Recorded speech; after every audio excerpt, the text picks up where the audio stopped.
What's up guys, it's Osirus. Welcome to a brand new video. Today I'll be showing you how I connected my passive speaker to my audio interface. So this is a request from one of you, and let's get right into this. So I used BI cables to connect the amplifier. My amplifier is the middleman between my audio interface and my speakers. So I used BI cables to connect my speakers to my amplifier. So both speakers, left and right, I used BI cables. So 2 BI cables for each speaker. So that's 4 BI cables that I used for this connection. So then I connected a RCA cable to the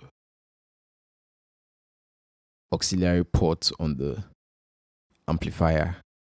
So these are 2 different RCA cables. A single RCA cable has 2 points. So I used 2 different RCA cables. So I'm just going to take 1 point from each RCA cable and connect it to the left and right channel of the auxiliary port on the amplifier.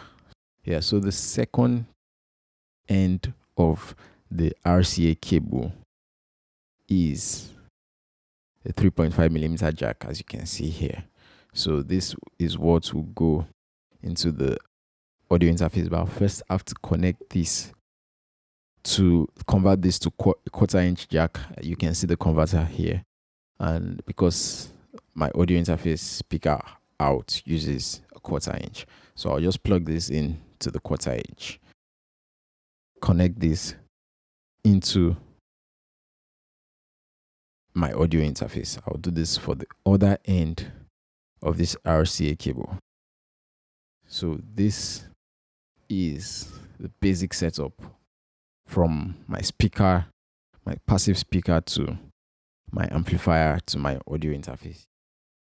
So it's that simple, guys. What you need are BI cables for connecting the speakers to the amplifier, then RCA cables and a 1/4 inch converter for connecting the amplifier to the audio interface. Set the amplifier to the right channel, which is the auxiliary, turn the volume up. That's it. Hope you've learned something from this video. Don't forget to like, comment, share, and subscribe. And if you have any questions about this, leave them in the comments below. Yeah, guys, I hope you're all having a great day. Until next time, guys. Peace.